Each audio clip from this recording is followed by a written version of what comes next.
स्वागत है आप सभी लोगों का हमारे YouTube channel star GS hub में। हम लोग अपने इस चैनल के माध्यम से मध्यकालीन इतिहास विषय पर बातचीत कर रहे थे और मध्यकालीन इतिहास विषय में अगर देखा जाए तो जो टॉपिक चल रहा था वो था मुगल साम्राज्य।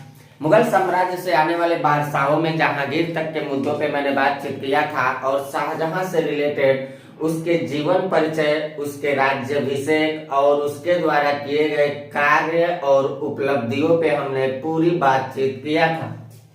आज जिस मुद्दे पे हम लोग बातचीत करने वाले हैं वो शाहजहां से ही संबंधित पार्ट 2 की वीडियो है, जिसमें हम लोग बात करेंगे शाहजहां के समय हुए विद्रोह और शाहजहां के साम्राज्य विस्तार के बारे में। और साथ ही साथ यहाँ देखा जाएगा कि शाहजहां के बुजुर्गा अवस्था आने के बाद जब वो बीमार हो जाता है तो उसके चारों पुत्रों में जो उत्तराधिकार को लेकर के युद्ध चलता है उस उत्तराधिकार के युद्ध के बारे में सारी जानकारी को उपलब्ध करते हैं। क्लास का संचालन करने से पहले हम आपसे ये कहना चाहेंगे कि अगर अभी तक आप हमारे YouTube चैनल को सब्सक्राइब नहीं किया है तो प्लीज चैनल को आप सब्सक्राइब कर लीजिएगा, बेल आइकन को प्रेस करिएगा, वीडियो को लाइक करिएगा और ज्यादा से ज्यादा वीडियो को शेयर करते रहिएगा ताकि आप लोगों के इस सहयोग से हमारी बढ़ती हुई मनोबल आप लोगों के प्रतियोगी परीक्षाओं के लिए पूरी तत्परता के साथ गुणवत्तापूर्ण कंटेंट को अपने YouTube चैनल के माध्यम से आप तक उपलब्ध करवाता रहो। मैं चलता सीधे अपनी क्लास का संचालन करने और आज की जो मेरी टॉपिक है वो है शाहजहां से रिलेटेड पार्ट 2 की वीडियो। इससे संबंधित मुद्दों पे हम लोग बातचीत करते हैं। वो शाहजहां जिसके जीवन परिचय, राज्याभिषेक और उसके द्वारा किए गए कार्य और उपलब्धियों पे बातचीत हमने कर चुका था। शाहजहां के समय विद्रोहों पे अगर बातचीत किया जाए तो इसके समय कई सारे विद्रोह दिखाई देते हैं। जो इसमें विद्रोह प्रमुख विद्रोह के रूप में आते हैं उन विद्रोहों पे मैं चर्चा करता हूं। ऐसा कहा जाता है कि शाहजहां के शासनकाल के समय जो बुंदेलखंड का एरिया था वो एक विद्रोही क्षेत्र के रूप में दिखाई देता है। जुझार सिंह जो आते हैं और फिर खाने जहां लोधी एक अफगान सरदार जो शाहजहां के शासनकाल से ही संबंध रखता था उसने विद्रोह कर दिया था और पुर्तगालियों के भी विद्रोह को दिखाई देता है। और कुछ हद तक सिखों के आने वाले जो छठे गुरु थे उनके द्वारा भी शाहजहां को ऐसा महसूस होता है कि वो कुछ विद्रोही नीतियों का पालन करते हैं। इन सारे घटनाओं से शाहजहां समय समय पे अनेकों कदम उठा करके विद्रोहों का दमन करने के लिए निकलता है। पहले हम लोग देखते हैं जो क्षेत्र था बुंदेलखंड का क्षेत्र, वहां जो बुंदेलखंड का क्षेत्र था वहां वीर सिंह बुंदेला का जो पुत्र था जुझार सिंह, कहा जाता है कि ये जुझार सिंह अपने बुंदेलखंड के क्षेत्रों में जनता को डरा करके, उनको धमका करके, जबरन अत्याचार का प्रयोग करके बहुत ज्यादा धन को इकट्ठा कर रहा था और उस धन को इकट्ठा करके वो कहीं न कहीं एक बड़े विद्रोही नीतियों के लिए षड्यंत्र का प्रयोग करता था। इस बात की जानकारी को लेकर के 1628 के आसपास में शाहजहां ने उस पर सीधे अटैक कर दिया, इस बात का इल्जाम लगाते हुए कि जनता के बीच तुमने बहुत ज्यादा अत्याचार किया और जनता का बहुत ज्यादा पैसा को अवैतनिक तरीकों से शोषित करने की कोशिश की हो। इस बात का इल्जाम लगा करके 1628 में उसके ऊपर अटैक करता है सीधे शाहजहां और शाहजहां के आक्रमण से इतना ज्यादा वो भयभीत हो जाता है कि 1629 तक जाते जाते जुझार सिंह जो था वो शाहजहां के समक्ष आकर के आत्मसमर्पण कर लेता है। इस प्रकार देखा जाए तो धीरे धीरे 1635 तक जाते जाते बुंदेलखंड का जो क्षेत्र था उस बुंदेलखंड के क्षेत्रों पे हुए समस्त विद्रोहों का आसानी से दमन कर दिया शाहजहां ने। बुंदेलखंड के विद्रोहों के दमन करने के साथ ही साथ एक आता है खाने जहां लोधी का विद्रोह। इसके विद्रोह को भी शाहजहां बहुत ही आसानी से दमन करता है। कहा जाता है कि जो पीर खां था जिसको खाने जहां लोधी के नाम से जाना जाता था, ये पीर खां या खाने जहां लोधी एक अफगान सरदार के रूप में था और ये कहीं और नहीं था बल्कि मुगल साम्राज्य में ही इसको नियुक्त किया गया था। 1629 तक जाते जाते इसने मुगलों के ऊपर एक इल्जामात लगाता है, और वो इल्जामात ये लगाता है कि हम मुगल दरबार में असुरक्षित हैं, हम सुरक्षित नहीं हैं। और साथ ही साथ ये भी कहता है कि मुगल दरबार में अब हमें सम्मान नहीं दिया जाता। इस बात का इल्जामात लगा करके 1629 में खाने जहां लोदी ने विद्रोह कर दिया, और 1629 में जैसे विद्रोह करता है तो इसके विद्रोह को दमन करने के लिए शाहजहां पूरी तत्परता के साथ इसके सामने पेश आता है। और 1631 तक बताया जाता है कि जाते जाते खाने जहां लोदी के विद्रोह को पूरी सरलता से और पूरी सफलता पूर्वक दमन कर दिया। खाने जहां लोदी के विद्रोह के दमन करने के बाद शाहजहां का जो नजर चल रहा है वो 1632 के आसपास चल रहा है, पुर्तगालियों के बढ़ते हुए प्रभाव को दबाने के लिए। जो पुर्तगाली थे, इन पुर्तगालियों के बढ़ते हुए प्रभाव को दबाने के लिए शाहजहां उनके ऊपर सीधे अटैक करता है, और पुर्तगालियों का जो व्यापारिक केंद्र था हुगली, इस हुगली पे शाहजहां अपना अधिकार कर लेता। यानी कि 1632 में भी देखा जाए तो शाहजहां ने पुर्तगालियों के विद्रोहों का भी दमन कर रहा है, और उनके व्यापारिक केंद्र जो हुगली था उस हुगली पे अपना मोनोपोली जमा लेता है। चौथा देखा जाए तो सिखों के जो छठे गुरु थे, जिनका नाम गुरु हरगोविंद बताया जाता है, इस गुरु हरगोविंद के भी साथ मुगलों का संघर्ष हुआ था कुछ समय के लिए, जिस संघर्ष में सिखों के छठे गुरु शाहजहां के शासनकाल के दौरान बताया जाता है पराजय का सामना देखे। हमने पांचवें गुरु जहांगीर पढ़ाते समय मैंने बताया था, उसको तो जहांगीर ने क्या किया, गुरु अर्जुन देव को फांसी ही दिलवा दिया था, क्योंकि जहांगीर की खुफिया ने ये बताई थी कि जो गुरु अर्जुन देव थे वो खुसरो का, यानी कि जहांगीर के लड़के खुसरो को सहायता किए थे ताकि वो अपने पिता के खिलाफ विद्रोह करें। तो ये मैंने बात आपको वहां बताया था। यहाँ हम लोग देखते हैं सिखों के जो छठे गुरु थे, गुरु हरगोविंद को पराजय कर दिया जाता है। यानी कि शाहजहां के शासनकाल में हुए ये 4 विद्रोहों को आपको पूरा डेट याद रखना है, और साथ ही साथ किसके नेतृत्व में हो रहा है, ये सारी की सारी बातें आपके प्रतियोगी परीक्षाओं को टच कर चुकी हैं। अब हम देखते हैं साम्राज्य विस्तार से संबंधित। तो साम्राज्य विस्तार के लिए अगर देखा जाए तो 1633 में अहमदनगर का विलय कर देता है शाहजहां अपने मुगल साम्राज्य में। यानी कि 1633 में शाहजहां ने अहमदनगर को अपने साम्राज्य में मिला लेता है। अपने साम्राज्य में मिलाने के लिए शाहजहां तैयार तब होता है जब अहमदनगर के शासक मलिक अंबर की मृत्यु हो जाती है, तो उनका उत्तराधिकार के रूप में उनका पुत्र फतेह खां आते हैं।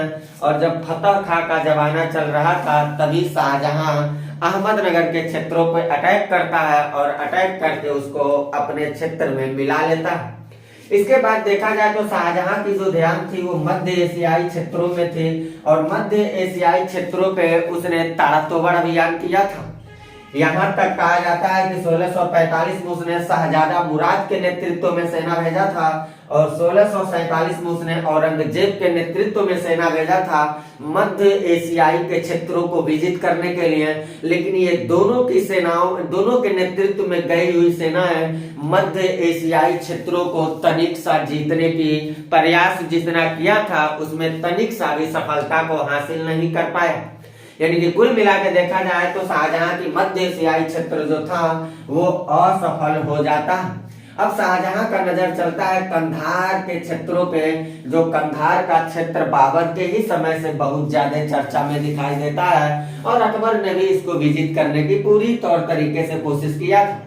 कंधार को जीतना मुगलों के लिए बहुत जरूरी इसलिए था क्योंकि पश्चिमोत्तर के जो क्षेत्र थे, पश्चिमी क्षेत्र जो थे, वहां अगर शासन करना है तो कांधार एक केंद्र के रूप में दिखाई देता था। कांधार एक सामरिक महत्व के रूप में दिखाई देता था।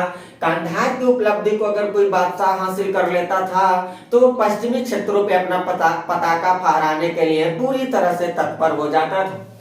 इसलिए देखा जाए तो मुगलों की सत्ता में आने वाले जितने सारे बादशाह हुए, लगभग सारे बादशाह कंधार के क्षेत्रों को जीतना बहुत जरूरी समझते हैं। जब शाहजहां का शासनकाल आता है तो शाहजहां के शासनकाल के समय ईरान के शासक शाह थे, इन्होंने मुगलों के शासक यानी कि शाहजहां के साथ संघर्ष छेड़ दे रहे हैं कंधार के एकाधिकार को लेकर के। और कंधार को जीतना बहुत ज्यादा इसलिए भी जरूरी था क्योंकि वो प्रतिस्पर्धा भरी क्षेत्र था। वो एक ताकतवर शक्ति को दूसरी ताकतवर शक्ति के खिलाफ अटैक करवाता था, इसलिए क्योंकि वहां मान सम्मान और मर्यादा की बात आ जाती थी। इसलिए शाहजहां ने भी उस क्षेत्र को जीतने के लिए पूरी तरीके से कोशिश किया। शाहजहां ने कंधार के क्षेत्रों पे भरसक प्रयास किया कि उसको जीत करके मुगल साम्राज्य में मिलाएं, लेकिन शाहजहां की ये ख्वाहिश पूरा हुई ही नहीं। यानी कि अंतिम रूप से देखा जाए तो मुगलों के हाथ से कंधार क्षेत्र जो था वो निकल गया। तो इस तरह से देखा जाए तो इसके समय हुए विद्रोह और साम्राज्य विस्तार को याद रखिएगा। अब हम बताने चलते हैं आपको उत्तराधिकारी का युद्ध के बारे में। कहा जाता है कि जीवन के अंतिम चरण तक जाते जाते शाहजहां जब बुजुर्ग हो जाता है, वो बीमार पड़ जाता है और उसके बीमार हो जाने पर उसके जो 4 पुत्र थे, उन चारों पुत्रों में कौन शाहजहां का उत्तराधिकारी होगा, इस बात को लेकर के चारों लड़के आपस में युद्ध करते हैं। और जो चारों उसके पुत्र आपस में उत्तराधिकार कौन होगा इसको लेकर के जो युद्ध करते हैं, वही भारतीय इतिहास में बहुत चर्चित उत्तराधिकार के युद्ध के नाम से जाना जाता है। इस उत्तराधिकार के युद्ध में देखा जाए तो शाहजहां की जो पुत्री थी जहांआरा, ये शाहजहां के पुत्र दारा का साथ देती है। शाहजहां की जो लड़की रोशन आरा थी औरंगजेब का साथ देती है। गोहन आरा जो थी ये मुराद का साथ देती है। और सुंजा जो था वो ऐसे उसमें बिचौलियों की तरह बैठा हुआ था। यानी कि ये चारों पुत्र लड़ रहे हैं। चारों पुत्र दारा, औरंगजेब, मुराद और सुंजा, ये चारों आपस में लड़ाई करेंगे।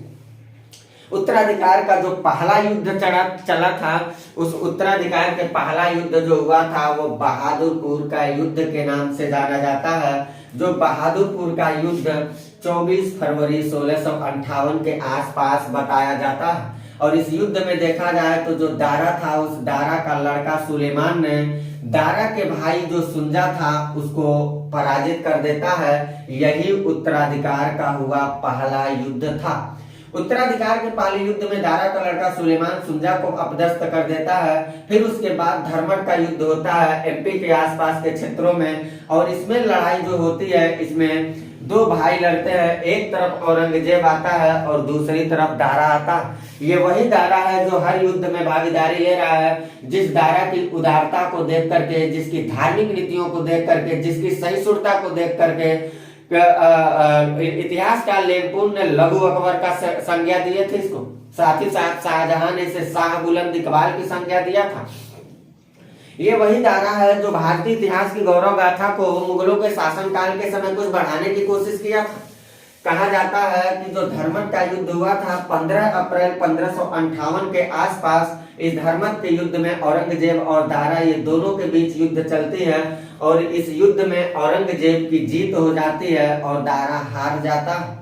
फिर होता है शामूगढ़ का युद्ध, चलता है 8 जून 1658 के आसपास में। और ये भी युद्ध जो चलता है, ये एक तरफ अगर इसमें देखा जाए तो औरंगजेब ही था और दूसरी तरफ देखा जाए तो उसका भाई दारा था। यानी कि जो शामूगढ़ का युद्ध चल रहा है, इसमें भी औरंगजेब और दारा के बीच ही नेतृत्व में सेनाएं चल रही हैं। और इसमें भी औरंगजेब जीत जाता है और दारा हार जाता है। और यही शामूगढ़ का वो युद्ध था जिस समय शाहजहां को पकड़ करके बंदी बना लिया जाता है और उसको आगरा के किले में ले जाकर के कैद कर दिया जाता है। फिर जिंदगी का इनके उत्तराधिकारी से संबंधित जीवन का जो आखिरी युद्ध है आपस में लड़े थे सब, वो देवराई की घाटी का युद्ध लड़े, जो 12 से 14 अप्रैल 1659 के आसपास लड़ाई छिड़ी थी। उत्तराधिकार का देखा जाए तो ये अंतिम युद्ध था। इसमें भी औरंगजेब और दारा के ही बीच सेनाएं लड़ रहे थे। और इस युद्ध में औरंगजेब जैसे एक कट्टर मुसलमान ने दारा को केवल पराजित ही नहीं किया, अपितु उसकी हत्या भी कर देता है और यही युद्ध समाप्त हो जाता है। और इसी युद्ध के बाद ये तय हो जाता है कि शाहजहां का उत्तराधिकारी इन चारों पुत्रों में कौन होगा।